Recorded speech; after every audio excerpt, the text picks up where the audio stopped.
So ఏదైతే రేవంత్ రెడ్డి ప్రతిష్టాత్మకంగా తీసుకుంటున్న ఫ్యూచర్ సిటీకి సంబంధించి తెలంగాణ రాష్ట్రీయ లోక్దళ ఆధ్వర్యంలో రౌండ్ టేబుల్ మీటింగ్ జరిగింది. సో ఇదే అంశంపై మనతో మాట్లాడడానికి Congress party senior leader Riyaz ఉన్నారు.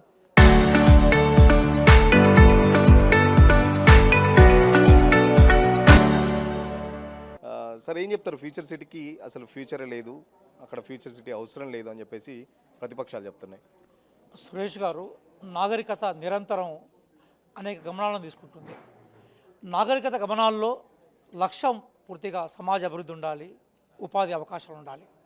ఈరోజు మొత్తం భారతదేశంలో మెట్రో సిటీస్లో ఢిల్లీ కానీ, బాంబే కానీ, చెన్నై కానీ, కలకటా కానీ ఎక్స్పాన్షన్కి అంటే విస్తరణకు అవకాశాలు ఉన్న నగరాలుగా మిగిలిపోయినాయి. విస్తరణకు అవకాశాలు ఉన్న ఏకైక నగరం ఏదైతుందో అది హైదరాబాద్ మాత్రమే. 1590 సంవత్సరంలో ఏర్పడే ఈ నగరం ఢిల్లీ తర్వాత అతి ప్రాచీనమైన నగరం, అతి పురాతన నగరం మిగతా నగరాలతో పోలిస్తే. కాబట్టి సహజంగా దక్కన్ పీఠభూమి భూకంపాలకు దూరంగా ఉంటుంది. దక్కన్ పీఠభూమి ఋతుపవన వర్షపాతంతో బాసిల్లే నేల ఇది. అలాగే తెలంగాణలో గంగా జమున తహజీబ్ ఉంది. అందరు కలిసి జీవించే సంస్కృతి సంవత్సరాల తరబడి కొనసాగుతూ ఉంది. కాబట్టి ఈ రాబోయే యువతకి ఉపాధి అవకాశాలు కల్పించాలంటే తప్పనిసరిగా సేవారంగం విస్తరణ జరగాలి, పారిశ్రామిక రంగాన్ని విస్తరణ జరగాలి, వ్యవసాయ రంగాన్ని మనం కొనసాగించాలి అభివృద్ధిని.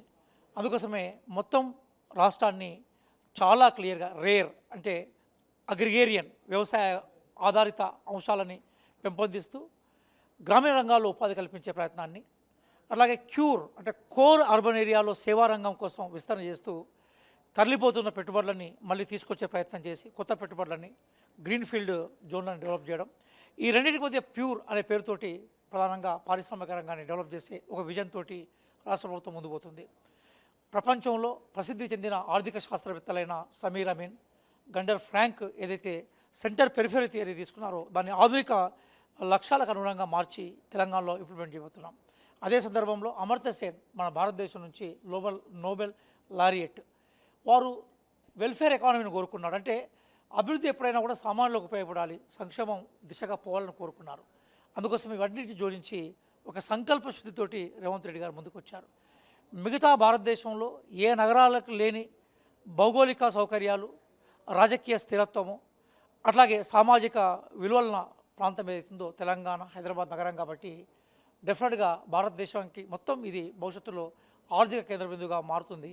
కాబట్టి తప్పనిసరిగా ఈ నగరాన్ని నిర్మించాల్సిన బాధ్యత కూడా లేదా ఈ విజన్ ఉండాల్సిన బాధ్యత కూడా ఈరోజు రేవంత్ రెడ్డి గారు తీసుకున్నారు. కాబట్టి డెఫినెట్గా 405 సంవత్సరాల నుంచి కొనసాగుతున్న ఈ అభివృద్ధి దిశ ఏదైతుందో ఫ్యూచర్ సిటీ ద్వారా మరింత విస్తరిస్తున్న ఆశాభావంతో మేము ఉన్నాం సార్. సో బీఆర్ఎస్ పార్టీ చెప్తుంది వచ్చేది అధికారంలో మేమే, ఖచ్చితంగా వచ్చిన తర్వాత ఫ్యూచర్ సిటీని రద్దు చేస్తామని గతంలో కూడా హరీష్ రావు చెప్పిన పరిస్థితి, నిన్న కేటీఆర్ కూడా దాన్ని సమర్థించిన పరిస్థితి. మీరేమో ఫ్యూచర్ సిటీ డెవలప్మెంట్ అంటున్నారు, వాళ్ళు ప్రభుత్వంలోకి వచ్చిన తర్వాత అది మేము ఫార్మాసిటీ కోసం తీసుకున్నాం, ఎట్టి పరిస్థితుల్లో అది కండిషన్ ల్యాండ్, కేవలం ఫార్మాసిటీని మాత్రమే పెట్టాలి అని చెప్పేసి కూడా బీఆర్ఎస్ చెప్తుంది.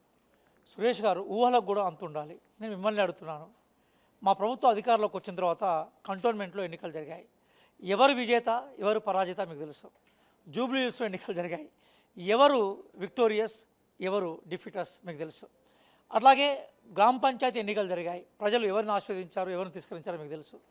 అట్లాగే మున్సిపల్ ఎలక్షన్ జరిగాయి, ప్రజలకు ఇచ్చిన మెరిట్ ఎవరికి ఇచ్చారు, డిమెరిట్ ఎవరి వైపు ఉందో మీకు తెలుసు. కాబట్టి భ్రమలకు కూడా అద్దుండాలి. ఈరోజు టీఆర్ఎస్ భ్రమల్లో బతుకుతుంది, మేము వాస్తవాల్లో ఉన్నాం. వారు ఇంకా సోషల్ మీడియా వేదికల మీద ఉన్నారు, ఫామ్ హౌస్లో ఉన్నారు, మేము ప్రజల మధ్య ఉన్నాం. కాబట్టి ఎన్నికలు ఏవైనా కూడా విజయం కాంగ్రెస్ పార్టీదే. కానీ ఒక విషయం మాత్రం సురేష్ గారు మీ ద్వారా నేను బీఆర్ఎస్ కూడా చెప్తున్నాను, ఏంటంటే రాజకీయ అభిప్రాయ భేదాలు ఉంటాయి, రాజకీయాల్లో అధికార పోరాటం ఉంటుంది. కానీ అభివృద్ధి విషయానికి వచ్చినప్పుడు ఏదైతుందో అభివృద్ధిని ఆస్వాదించాలి, అలాగే అభివృద్ధిని డెఫినెట్గా వెల్కమ్ చేయాలి. బీఆర్ఎస్ దానికి భిన్నంగా జెలసీ అంటే అసూయతోటి ఈరోజు మేము చేస్తున్న అభివృద్ధి పథకాలు ఏవైతున్నాయో మా విజన్ ఏదైతుందో దాన్ని చూసి అసూయతోటి కామెంట్ చేస్తుంది. వాళ్ళ అసూయను చూసి జాలిపడడం తప్ప మళ్ళీ ప్రతిస్పందించాల్సిన అవసరం లేదని మేము భావిస్తున్నాం. సో కేవలం అన్నదమ్ముల కోసమే రియల్ ఎస్టేట్ దందా కోసమే ఫ్యూచర్ సిటీ ప్రాజెక్టు చేపట్టాడు రేవంత్ రెడ్డి అని చెప్పేసి కూడా బీఆర్ఎస్ పార్టీ చెప్తుంది. ఏం చెప్తారు? కుటుంబ పాలిటిక్స్కి కేర్ ఆఫ్ ఏ బీఆర్ఎస్ కదా సార్. మనకు 2014లో మొట్టమొదటి మంత్రివర్గం యొక్క సిరా తడి ఆరక ముందుకే ఎవరెవరు మంత్రులు మీకు తెలుసు కదా. ఆయన ఏమన్నాడు, మియా బీబీ అంటే నేను నా భార్య మాత్రమే ఉంటాం, మా మిగతా మా కుటుంబ సభ్యులకు అవకాశం లేదని కేసీఆర్ గారు ప్రకటించారు. తర్వాత పరిపాలన అంతా ఎవరి గడిగోళ్ల ముందు జరిగిందో మీరు చూసారు, నేను చూసాను. మేమంతా తెలంగాణ ఉద్యమం నుంచి వచ్చిన వాళ్ళం సార్. మేము కేసుల పాలైపోయి జైళ్ళ పాలైపోయి సుదీర్ఘమైన ఉద్యమాల నేపథ్యం నుంచి వచ్చిన వాళ్ళం మేము. ఆ రోజుల్లోనే ఢిల్లీలో గొంతుగా విప్పించి జాతీయ పార్టీలను కలిసి తెలంగాణ ఒప్పించిన వాళ్ళం మేము. వాళ్ళ పరిపాలనా విధానంలో ఎక్కడ కూడా ఉద్యమకారులను పట్టించుకోలేదు సార్. మొట్టమొదటిసారిగా ఉద్యమకారులకు ఒక కమిటీ వేసి ఉద్యమకారులను గౌరవించే ప్రయత్నాన్ని మేము ఆరంభించాం. అందుకోసమే మేము అధికారంలోకి వచ్చిన వెంటనే జూన్ 2 వేడుకలకి ఉద్యమకారులకు గౌరవంగా ఆహ్వానాన్ని పంపి మేము పరేడ్ గ్రౌండ్లో వాళ్ళని ఆహ్వానించాం. అలాగే శంకరమ్మ గారికి మేము మహిళా కమిషన్లో అవకాశం ఇచ్చాం. చాకలి ఐలమ్మ మనోరాలకి మేము ఆ మాతృమూర్తి మనోరాలకి మేము అవకాశం ఇచ్చాం. మేము ఉద్యమకారులను కానీ ఉద్యమ లక్ష్యాలను గౌరవించే పార్టీ మాది. ఎప్పుడైతే టీఆర్ఎస్ ఏలియాస్ బీఆర్ఎస్గా మారిపోయిందో తెలంగాణకున్న అమ్మ అనుబంధం ఏదైతే వాళ్ళు కోల్పోయినారు. ఇప్పుడు అది కేవలం మాటల పార్టీ మాత్రమే, మాది చేతల పార్టీ సార్. సో కోర్టుకేమో హైకోర్టుకేమో ఇక్కడ ఫార్మసిటీ కడుతున్నామని చెప్పేసి అబద్ధాలు చెప్తూ మళ్ళీ ఫ్యూచర్ సిటీకి సంబంధించిన పనులు చేపడుతున్నారని చెప్పేసి అది కండిషనల్ ల్యాండ్, ఖచ్చితంగా ఒకవేళ ఫ్యూచర్ సిటీ పనులు కనుక చేస్తే కోర్టు కూడా ఒప్పుకోదు అని చెప్పేసి కూడా మేము రైతుల దగ్గర నుంచి కండిషనల్ పెట్టి కండిషనల్ ల్యాండ్ అని చెప్పేసి కూడా చెప్తున్నారు. బహుశా వాళ్ళకి ఫ్యూచర్ సిటీ కాన్సెప్ట్ ఏం అర్థం కాలేదు సార్. ఫ్యూచర్ సిటీలో 8 జోన్లు ఉంటాయి. ఒక్కొక్క జోన్ ఒక్కొక్క అభివృద్ధి కేంద్రంగా మేము దాన్ని శాటిలైట్ సిటీగా చేస్తూ ఉన్నాం. అంటే అనేక ఇది క్లస్టర్ లాంటి సిటీ, అది అనేక అభివృద్ధిదాయకమైన జోన్లతో కూట్టుకుంటే ఫ్యూచర్ సిటీ అది. అంటే ఫ్యూచర్ సిటీని ఇప్పుడు ఎస్టాబ్లిష్ నగరాలతో పోల్చడం అనేది సరైనది కాదు. అంటే వాళ్ళకు అభివృద్ధి నమూనాలు తెలివాయి. ఈరోజు చైనాలో కానీ సౌత్ కొరియాలో కానీ ఈవెన్ ఫ్రాన్స్లో కానీ ఇట్లాంటి నగరాలు నిర్మితమైనాయి. వాటిని చూసిన తర్వాతనే వాటి నుంచి పాఠాలను తీసుకున్న తర్వాత మాత్రమే ఫ్యూచర్ సిటీ ప్లాన్ జరిగింది. క్లియర్గా ఏంటంటే ఫ్యూచర్ సిటీలో కూడా, ఎందుకంటే తెలంగాణ అనగానే మనకు pharma culture, pharma industries, food culture, food ఇండస్ట్రీస్కి కేంద్ర బిందువుగా ఉంటుంది. కాబట్టి ఫార్మా సిటీకి సంబంధించిన మొత్తం సౌకర్యాలను మేము కల్పించబోతున్నాం భవిష్యత్తులో. కాబట్టి వాళ్ళకి ఫ్యూచర్ సిటీ యొక్క డాక్యుమెంట్ తెలియదు, మా డిపిఆర్ ద్వారా వాళ్ళు, లేదా ప్రాక్టికల్గా ఇట్లాంటి డెవలప్ అయిన సిటీల దగ్గరికి పోయి విజిట్ చేసే ప్రయత్నం కూడా వాళ్ళు చేయరు. కాబట్టి భ్రమంలో బతుకున్న వాళ్ళు వాళ్ళ బ్రతుకులన్నీ కూడా చీకట్లోకి ప్రయాణమే. మేము మాత్రం వెలుతురు ప్రయాణం చేస్తున్నాం సార్. మేమేమంటున్నామంటే రాజకీయాలకు అతీతంగా అభివృద్ధి కార్యక్రమాలు జరుగుతున్నప్పుడు వెల్కమ్ చేయండి, ప్రధాన ప్రతిపక్షంగా సలహాలు సూచనలు ఇవ్వండి.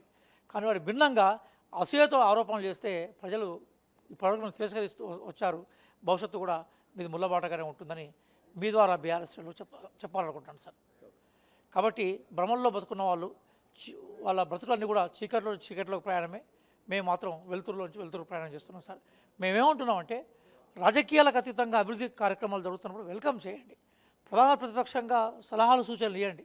కానీ వారి భిన్నంగా అసూయతో ఆరోపణలు చేస్తే ప్రజలు ఇప్పటివరకు తిరస్కరిస్తూ వచ్చారు. భవిష్యత్తు కూడా మీది ముళ్ళబాటగానే ఉంటుందని మీ ద్వారా బీఆర్ఎస్లో చెప్పాలనుకుంటున్నాను సార్.